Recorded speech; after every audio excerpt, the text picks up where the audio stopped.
Acts chapter 23.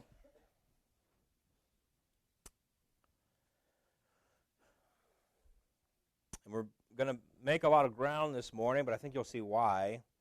We come to what is a interesting portion of Scripture, and I'll explain why I think that here in just a moment. But let's read through this.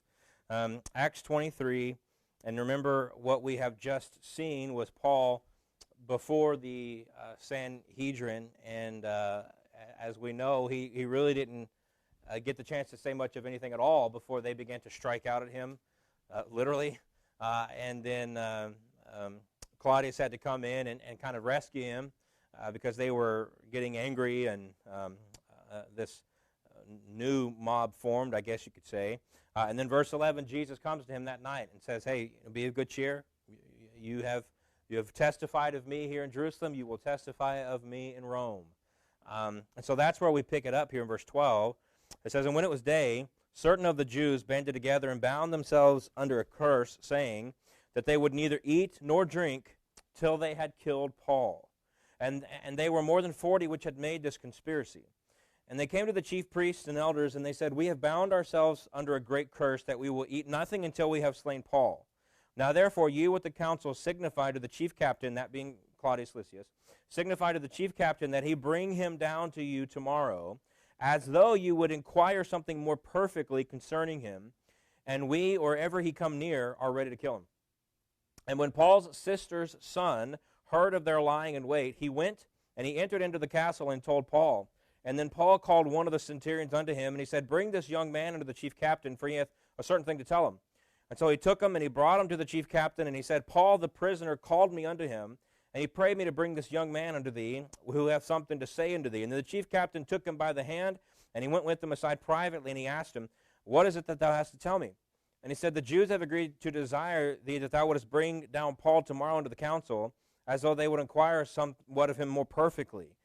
But do not thou yield unto them, for they lie in wait of him more than 40 men, which have bound themselves with an oath that they will neither eat nor drink till they have killed him. And now are they ready, looking for a promise from thee. And so the chief captain then let the young man depart, and he charged him, see thou tell no man what thou hast showed me these things to me. And he called unto him 2 centurions, saying, make ready 200 soldiers to go to Caesarea, and horsemen 70, and spearmen 200 at the 3rd hour of the night, and provide them beasts that they may set Paul on, and bring him safe unto Felix the governor. And he wrote a letter after this manner. Claudius Lysias, unto the most excellent governor Felix, sendeth greeting. This man was taken of the Jews, and should have been killed of them. And then came I with an army and rescued him, having understood that he was a Roman. And when I would have known the cause wherefore they accused him, I brought him forth into their council, whom I perceived to be accused of questions of their law, but to have nothing laid to his charge worthy of death or of bonds. And when it was told me how the Jews laid wait for the man, I sent straightway to thee, and gave commandment to his accusers also to say before thee what they had against him. Farewell. And then the soldiers, as it was commanded them, took Paul and brought him by night to Antipatris. And on the morning they left the horsemen to go with him, and returned to the castle, who when they came to Caesarea and delivered the epistle to the governor, presented Paul also before him. And when the governor had read the letter, he asked of what province he was, and when he understood that he was of Cilicia, I will hear thee, said he, when thine accusers are also come. And he commanded him to be kept in Herod's judgment hall. And so, by this point, as we've seen, Paul has been tried, he has been tested, he has been nearly killed multiple times now, and yet, in spite of all that, has been proclaimed innocent at every turn, and yet he still remains contained. Now the Jews, last week we saw this, technically they had named him innocent. If you remember in the ruckus that was aroused in that meeting, there was a moment there where they said this man is innocent. Now, they had their own political reasons for doing so, but they had made the claim. And so even though they had named him innocent, the Jewish people still had no love for Paul. And here we see a group vows to end his life. Now, I mentioned a while ago, the reason why this particular passage is so interesting to me, because when we come to a text like this, we have to ask ourselves, what is it teaching?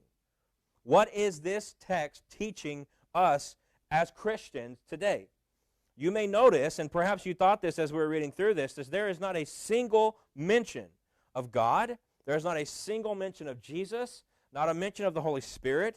There is no clear doctrine being taught. There is no mention of grace, mercy, faith, salvation. There is no Christian truth explicitly being taught.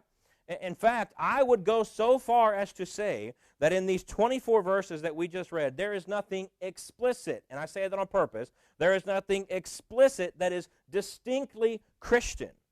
What we see in this text is, in essence, the story of how one man gets from point A to point B.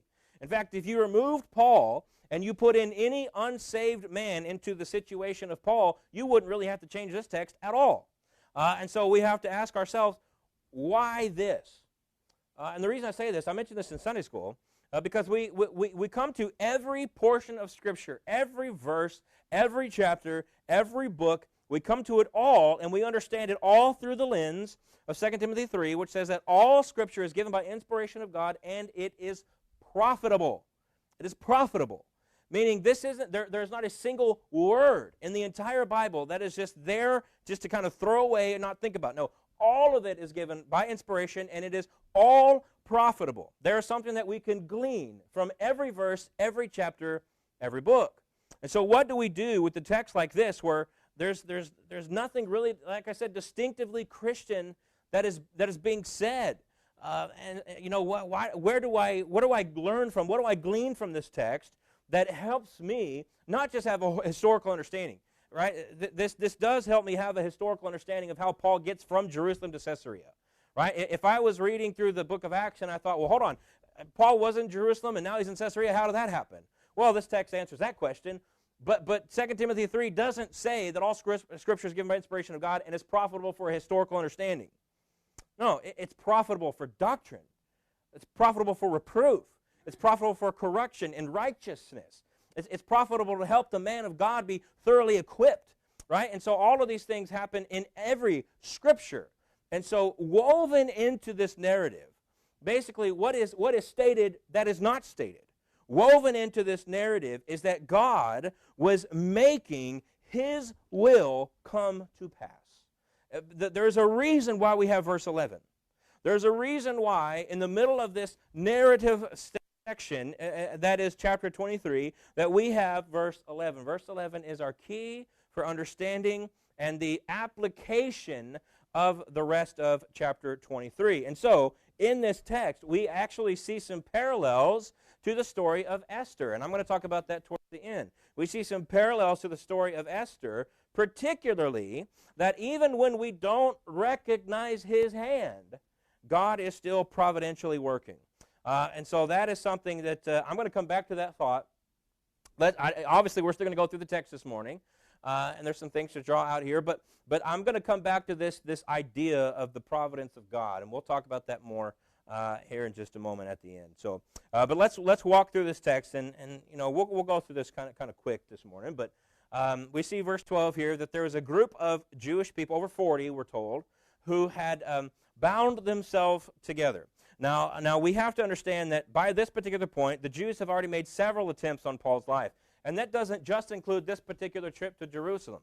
The very first time that Paul went to Jerusalem after his conversion, we are told that Paul had to be rushed out of the city because the Jews wanted to kill him even back then. Right? And so here we get to Paul several years later back in Jerusalem, and same old story. The Jews want this man dead. And so they kind of figure, we can't just sit around and wait for a chance encounter anymore. Right? We've done that. The mobs have failed. We have to get this thing done.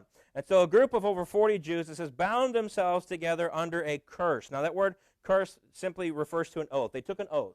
And we know that by verse 21, because verse 21, that there lie in wait of him more than 40 men which have bound themselves together with an oath. That's the same word. The same word is used. And so this is an oath that they had. They didn't curse themselves, right? They bound themselves together with an oath. That's what that refers to there. And they decided this. They would neither eat nor drink till they had killed Paul. Now, there's a pretty clear time limit on that, right? If I bind myself to say, I'm not going to eat or drink until this happens, I don't have a whole lot of time to make that happen, right? And so this has to happen fast. Now, to carry through with this, they come to the council, the same council that had just tried to kill Paul. They come to the council and they tell them this: we've made this oath. Here's what you need to do. You need to talk to Claudius. You need to have Claudius bring Paul. You need to tell him, hey, essentially, we've thought of some new questions. There's some new things that we need to get some clarification on of Paul. And as he brings him, we're going to kill him. Now, just from a little bit of a geographical understanding, as we've said, Paul is being held in the fortress Antonia. The fortress Antonia was built right next to the Temple Mount. I mean, it was, you could see it. I mean, it was almost connected to the Temple Mount. And that was done on purpose. It was kind of raised up above the Temple Mount so that whoever was in the position of Claudius and was stationed there could overlook the Temple Mount, right, and make sure that things were going smoothly. And you wouldn't be able to just see the Temple Mount. You'd be able to see the broad scope of Jerusalem, right? It was a good place for them to be. And so as you left the steps of the fortress, you would go through a gate, and all you would have to do is walk across the court of the Gentiles, which is the outermost court. You would have to walk across the court of the Gentiles till you get to what is referred to as the Hall of Hewn Stone. And in the Hall of Hewn Stone, which is part of what was kind of built into the walls of one of the courtyards, that is where the Sanhedrin met. And they would meet there every day. And so it was not a long trek, essentially. They had to just bring Paul out of the fortress, walk a little bit of a ways, and bring him right to the Sanhedrin. And so this group says that's either their plan was, when he comes into the hall, we'll kill him there, or what is, I think, more likely is on the walk from the fortress to the Hall of Hewn Stone, because then their murder is taking place in the court of the Gentiles. You know, we'll keep that as far away from the Holy of Holies as we can, right? Again, you can see the disconnect. We know what we're doing is wrong, and we're going to justify it because we won't do it in the inner courts. We'll do it in the outer courts. And so we've seen this kind of thing before, where earlier when the mob took Paul, what did? They thrust him out of the temple, and they shut the doors, right? So that it's almost as if they think they're fooling God. Well, God can't see what we're doing anymore. And so this is essentially the same kind of thing that's happening here. And so I'll quote Darrell Bach here. He said, in seeking to take matters into their own hands, they also overstep the divine law they think they are defending by agreeing to lie and murder. The irony is that they take an oath before God that actually violates God's standards and will. Right? And so again, there is a vast cognitive dissonance that is taking place in the minds of these individuals that apparently is just completely lost on them. Right? Why do they hate Paul? Because they think Paul is blaspheming God, so they say. And so what do to take care of the blasphemer? They take an oath that is in direct violation of God's clear, revealed will. And so, again, it's a very ironic thing that's taking place. Now, the text never tells us explicitly if the council agreed to this. We're told that the people who made the oath reached out to the council, and then eventually Paul's nephew is going to come and say, here's what I heard. But we're never told explicitly that the council said, yes, we will do this. Now, I think the built-in assumption to the text is that they would. We're also never told that they disagreed, that they wouldn't do it. But if they did agree, and again, I think that's the assumption of the text, if they did agree, then this gives credence to Paul's word about the high priest being a whitewashed wall, right? And so here the high priest was in agreement to take part of this conspiracy to murder another man because they want to uphold God's name. Right, the irony of it all. Now, we're not told how Paul's nephew heard this, but somehow Paul's nephew heard the plan, and he comes to the fortress to tell Paul. Now we don't get any other information about this boy. We don't know how old he is. Very frequently in the text, he's referred to as a young man. At one point, Claudius, it says, takes him by the hand and leads him away, which would lead us to believe he's a relatively young guy. I would say that this is probably not a teenager. I think he's probably younger than that. And so he's a very young boy, but he hears the conspiracy. He comes and he tells Paul. Now, just as a note on this, in Romans chapter 16, Paul refers to about a handful of people as his kinsmen, and that word most likely refers to cousins. But this is the only explicit reference we have in the entire New Testament to any of Paul's kind of immediate family. And so we don't get a whole lot of information about Paul's family, but here we know that at the very least he had a sister, and that sister had a son, and he had a nephew. right? So if you're just piecing together some things here, that's about all we get as far as Paul's immediate family. Now, well, that's a whole other story. We won't get into that right now. So in other words, hearing the plan, Paul's nephew here, he comes and he tells Paul, and so Paul calls for a centurion, and he says, you need to get this boy to Claudius, essentially. And so, to make a long story short, the boy goes to Claudius. He tells Claudius everything, and Claudius, he pulled him aside privately, and they speak, and he tells them the whole plan.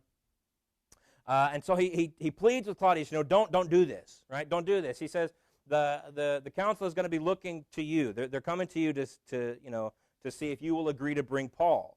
And so he basically tells him, don't do this. Now Claudius lets him leave, telling him, don't tell anybody else about this. Now Claudius, what he's going to do might on the surface seem excessive. The group that Claudius is going to gather together to get Paul out of Jerusalem to Caesarea, we might think, well, that seems a bit much. But let's get some understanding on this. Claudius clearly believes Paul's nephew. He doesn't waste any time on this. He immediately sets a plan into action. And so what he does, again, it might seem excessive, but consider what he has seen. Consider what he has experienced already. He has seen Paul get taken by a mob to kill him. That was their express purpose, was to take Paul and kill him for reasons that to this day he still can't figure out. He's talked to him. Other people have talked to him. The Sanhedrin has talked to him, and Claudius still has no idea why everybody hates this man so much. And so he can't figure this out. And then that same mob that he rescued Paul from was so intent to get to Paul that Claudius literally has to have his men carry Paul on his soldiers, on their shoulders, because the crowd was trying to get at Paul to get him and kill him. And then after that, after he brings Paul to the highest court in the land, where you might think there would be a degree of civility, even in that particular court, they get so angry that Claudius has to come and take Paul out, because he says he was afraid they were going to literally pull him in pieces.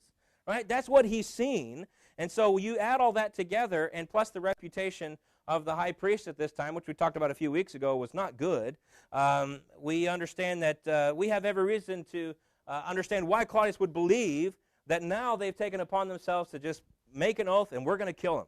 Right? There's a conspiracy afoot, and he has every reason to believe not only that the conspiracy is taking place, but that he needs to take immediate and drastic measures to get Paul out. And also, again, on top of all this, understand Paul is a freeborn Roman citizen, right? And that is the kind of underlying thinking of Claudius here, right? This isn't just a Jewish person that I'm trying to save. This is a freeborn Roman citizen who has a whole lot more rights than anybody else here, right? And he's doing his best to protect Paul. And I'm going to assume at this point, I think Paul has made quite the impression on Claudius. Claudius has seen him go through a lot. And yet, what has Paul done? He's remained civil. He has remained calm and collected for the most part. I think Paul, by this point, has impressed Claudius to the point where Claudius knows he's innocent. In fact, he's going to write as much. And so Claudius is doing what he can to make sure Paul gets away safely. And so all in all, Claudius commands to be made ready 2 centurions.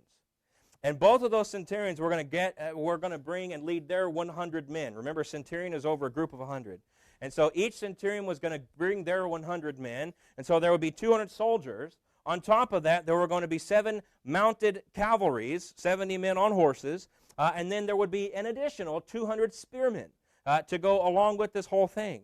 So all in all, 470 soldiers were going to accompany Paul from Jerusalem most of the way to Caesarea. We'll talk about that in just a moment. And then furthermore, they would provide an animal for Paul to ride on. They didn't even make him walk. They provide an animal for Paul to ride on, and he was to be taken to Caesarea. And Caesarea, at this particular point, was essentially the Roman capital of the Roman province of Judea. And so there was a Roman province of Judea, Caesarea. If you're reading through this, a lot of times it's referred to as Caesarea Maritime. And this particular Caesarea, it's different from the other ones that we've read about. This is the capital of the Roman province of Judea. And he says, bring him safe unto Felix the governor, and they would leave at the 3rd hour of the night. That would be 9 p.m. And so all in all, it's as safe as he thinks he can make it to get Paul out of Jerusalem. Now, Claudius also sends a letter with Paul to explain the whole situation. This was typical. This is how things were done. And the letter itself is kind of interesting. He does give the basic story, but he also paints himself in the best light possible and kind of changes some of the facts a little bit to make sure that he looks better than what he actually did. And so he writes that Paul was taken by the Jews and was going to be killed. That's all true. And he writes that Claudius sends in his troops to save him. That's also true. That all happened. But he also writes that he sends in his troop to save him after he learned that he was a Roman citizen. That part is absolutely not true. In fact, Claudius did not learn that Paul was a Roman citizen until way after these events and after he was about to have him scourged. Now, he didn't mention that part, but he did say that he saved him after he learned that he was a Roman citizen. Now, the biggest takeaway from this letter, and the most important thing for the purposes of Luke's whole writing, is what Claudius says in verse 29. He says, "Whom I perceive to be accused of questions of their law, but to have nothing laid to his charge worthy of death or of bonds." Right? And so Claudius says, he's writing to Felix the governor, and he says, this guy, again, he's kind of saying, I still don't know what this is all about. They hate him. They tried to attack him. They tried to kill him. I have found nothing worthy of this man, not only that he should be killed, I have found nothing in this man for him to even be in bonds. I don't even understand why this guy has to be arrested, but I had to do what I had to do, and I'm sending him to you to figure it out. And so, right, he puts not only Paul in a good situation, because Paul goes to the governor with letter from the Roman captain saying, I think he's probably innocent. That puts Paul in a good light, but he also puts himself in the best light, right? And so what he does here is very political in nature while trying to also help Paul. And so what we have seen thus far in the book of Acts is time and time and time again. In fact, every single time that Paul has ever been formally tried, he has been found innocent, even by the ones who are now going to go to Felix and say, we think he should die. The very Sanhedrin who will make these accusations against him is the very same Sanhedrin who, in the heat of the moment, said, this man's innocent. And so, everywhere he has gone, he has been proclaimed to be innocent. And why that matters, not only for the life of Paul, it matters for the life of Paul, but it matters because every time Paul has been tried, he has been tried based upon his claims of Christianity. And so not only is everybody saying Paul is innocent, but they're saying there's no reason why Christianity itself should be politically persecuted, right? And these are the claims being made and defended by Luke's letter of the book of Acts. And so Claudius was now sending him to Felix. We'll see a whole lot more of Felix. We'll talk about him just a little bit in a moment, but we'll see more of him in the coming chapters. And so Claudius is now sending him to Felix, where he and his accusers would get a chance to present their case. And then the very end of the chapter, we see that the soldiers, they leave, and they bring Paul to Antipatris. And Antipatris was a city about 37 miles from Jerusalem and roughly halfway between Jerusalem and Caesarea. And so essentially, they got Paul to a point where they think he's probably safe. That group who made that vow, they're probably not chasing him this far.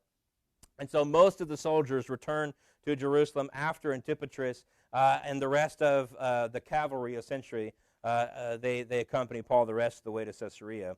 But why this is significant, because now Paul had now taken his first steps to Rome. This is why this matters. Jesus said, you're going to Rome. A group of Jews said, we're going to kill you and you're never leaving Jerusalem.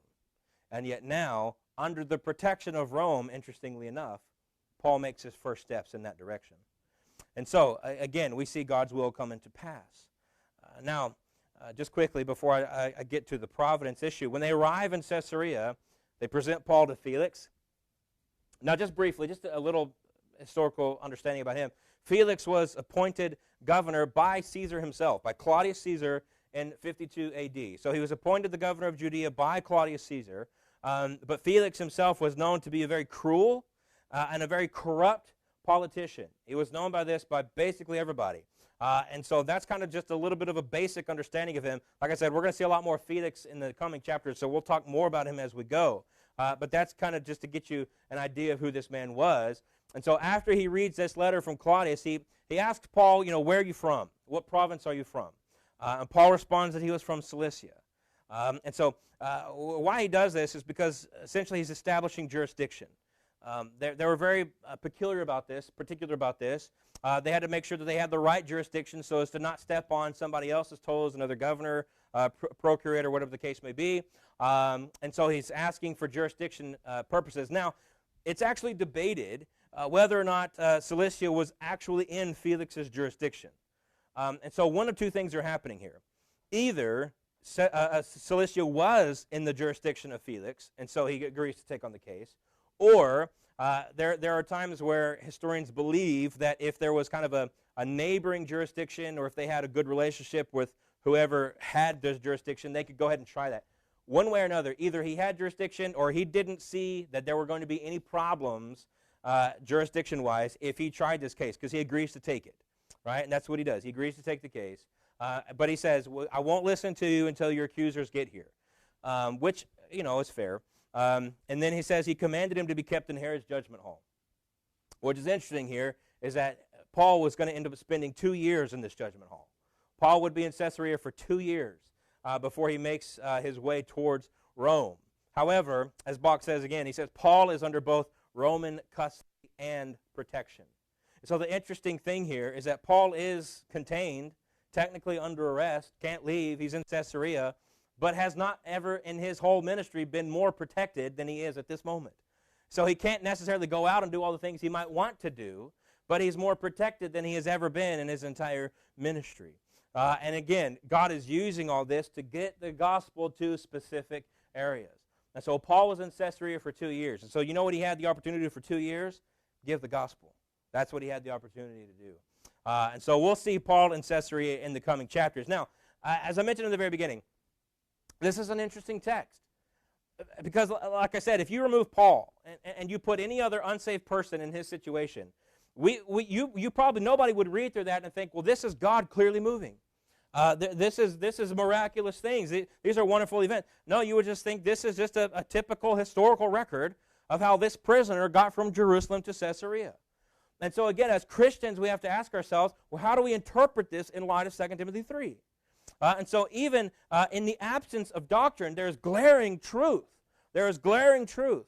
And so what we see in this text is the clear and the obvious providence of God.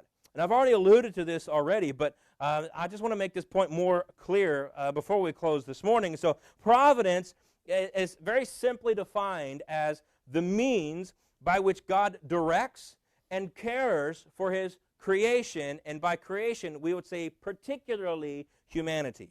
Not only humanity, because God also directs and cares for all of creation and the entirety of the universe, but he providentially protects and cares for, in particular, humanity. And so the fact that God is providentially moving in this particular text is most clearly seen, as I mentioned at the beginning, by the contrast of verses 11 and 12. And so, right, this is where we see it most clearly. In verse 11, what does Jesus do? He appears to Paul and he says, you have testified of me here in Jerusalem, you will testify of me in Rome. There's nothing left up to the imagination here. Jesus is telling Paul very clearly, you will go to Rome. There's no if, and, or buts about this. It's not unless this happens or, something might pop up that changes the plans here. No, you will go to Rome. And then immediately upon the heels of that, we get to verse 12, which says, a group of men decide that they're not going to eat or drink until Paul is dead. Well, those two things are directly in contrast to one another. Jesus says you're going to Rome. This group says, no, you will be dead in a matter of a few days, at most. I mean, that's all they had to do this, if they're really going to keep this vow. And so what do we do with that? We see the will of man butted against the will of God. And so both cannot be true. Both cannot be true. Both cannot come to pass. And so we see the will of God providing for Paul against the will of man. And that's what we see here. We see God providentially caring for Paul. And why, when we come to a text like this, why the providence of God is sometimes easier to miss in texts like this than in others is because sometimes I feel like when people consider the providence of God, our minds will often wander to the most dramatic and the most obvious proclamations of God's providence. For instance, we see the Israelites being pursued by the Egyptian army, and what does God do? He splits the sea and allows the Hebrews to walk on dry land. Well, obviously that's the providence of God. Clearly they had nothing to do with that. Right? Nobody watching that, Hebrew, Egyptian, or anybody else who was on the shoreline that day, had any question of the fact that that was God providentially moving for his people. Another one, we see Peter in prison. And what does God do? He literally sends an angel to open the prison doors and let Peter walk right out of the prison. Well, clearly God is providentially moving. Nobody questions this. Nobody doubts this. However, while those things most certainly are acts of God's providence, those kinds of events really represent the exception to the rule. And this is why I think sometimes we come to a text like this and we don't even think about God providentially acting, because more often than not, God works through normative, what we might consider normative means. Now let me show you this. God works through, I would say, two ways: the miraculous and the non-miraculous. The miraculous and the non-miraculous. Well, we just discussed the miraculous a little bit, but this is the most obvious way in which God providentially works. And he does this, and there's so many stories in Scripture that we could turn to, whether that's the two we already talked about, or you could talk about the manna falling from heaven in the wilderness to provide and feed the Israelites for 40 years. You could talk about the walls of Jericho falling for the Israelites to come in and take over Jericho. You could talk about the fish and the bread being miraculously multiplied to feed the thousands on the seashore. All of these are very obvious and clear movings of God to see him miraculously providing. And so what these stories do is they show us God's incredible power over his creation, his ability to literally bend creation to bring about his will, because that's what a miracle is. Something happened that is outside of nature, right? That's what a miracle is. And so this is divine providence on a miraculous, broad, grand level. However, these incredible stories only represent a limited view of the way in which God normally provides. Normally.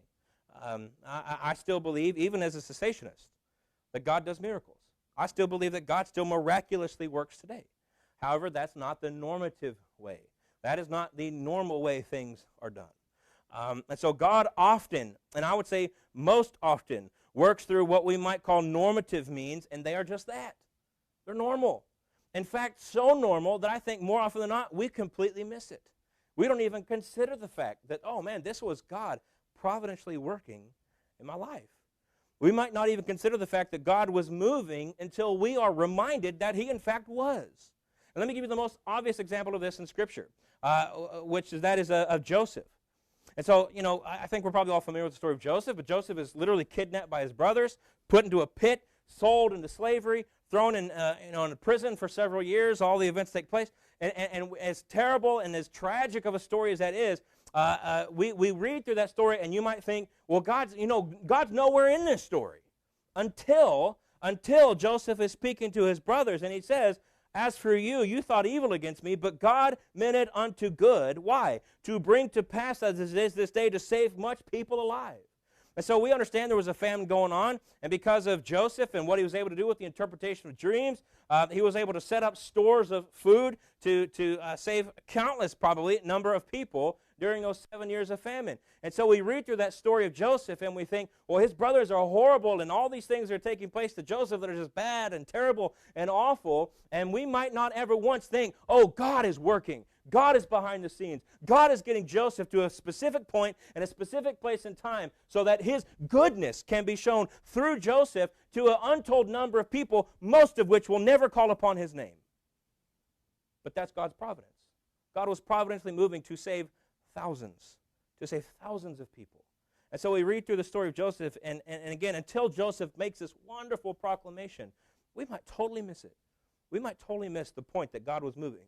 And so we can get caught up thinking about the miraculous, that we forget about the normative. It is easy to see God moving providentially when Jesus stands up and literally rebukes a storm, and all of a sudden there's calm water. It's easy to see that, and sometimes we might miss the providence of God whenever it's the ears of a young boy that he uses, which is what we see in our story. And so most of the time, God works through the normative means. Was it any less providential of God to use a young nephew of Paul to save him out of that situation as it was for him to send an angel and open the prison cell for Peter to walk right out the door. No. It's the same providence. It's the same God. He just used different means to bring his will to pass. And it is in this we see the parallels to the story of Esther, as I alluded to earlier.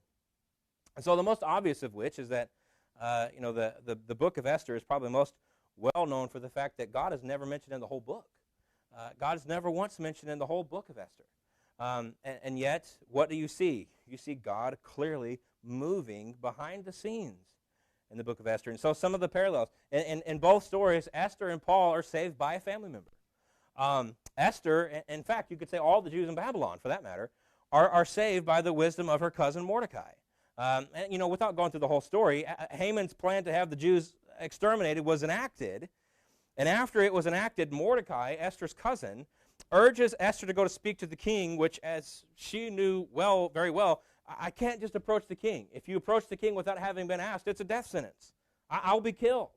And then Mordecai gives to her that famous line of Esther. He says, "And who knoweth whether thou art come to the kingdom for such a time as this?" Mordecai tells her, "Esther, why do you think God has put you where you are? It's for this moment." And so because of Mordecai's wisdom, her cousin, God used that to providentially provide for the people there in Babylon. Paul was saved by the fact that his nephew, quote unquote, happened to overhear a plot against his life. Now these were not random coincidence. Mordecai didn't just coincidentally happen to talk to Esther. Paul's nephew didn't just coincidentally happen to be at the right place at the right time and overhear a plot to kill his uncle. No, what was that? That was God placing people in the right moment at the right time for his will to come to pass. In both stories, God used both what we might call ordinary or political means to save his people. After Esther and the Jews were saved by Mordecai, they were saved by the political movements of the king of Babylon. Now what happened is that the king, he basically allowed Mordecai to draft up a bill.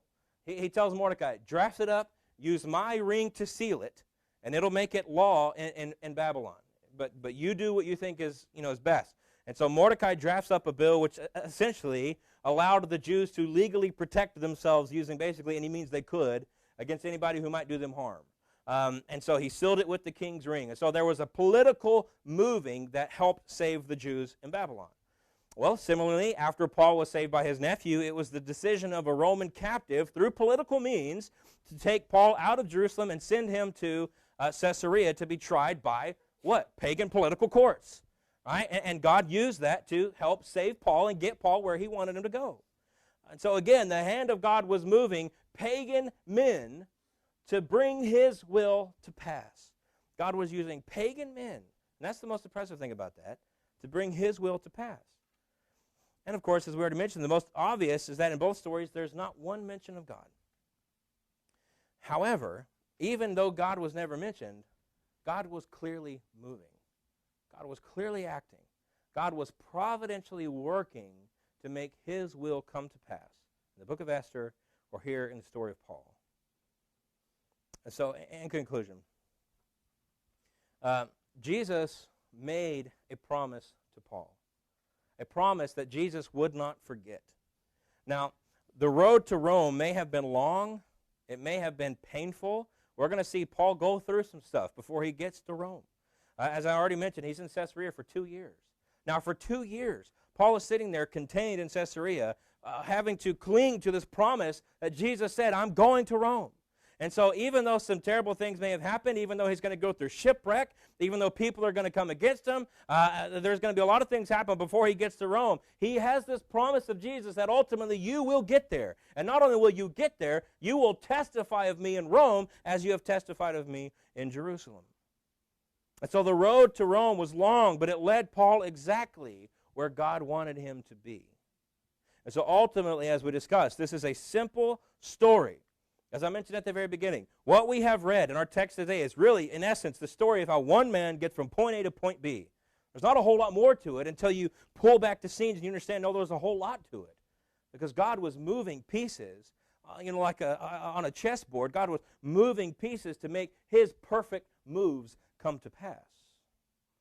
This is God's world. It is his to do with as he pleases, and he does. He does do with it as he pleases. We serve a limitless God. And when I say that, I don't just mean limitless in power. That's true. But I also mean limitless in the means by which he enacts that power. He can do it through the miraculous and do it directly. He can do it by the non-miraculous, indirect movings of God. So don't miss the hand of God even in what we might call the mundane. Don't miss the hand of God even when it was a small boy overhearing a conversation. Don't miss the hand of God because sometimes God moves by the miraculous, but I think often it's in the common, everyday affairs of man. However, he is sovereign over both, and for both he deserves our glory and our praise. Let's pray.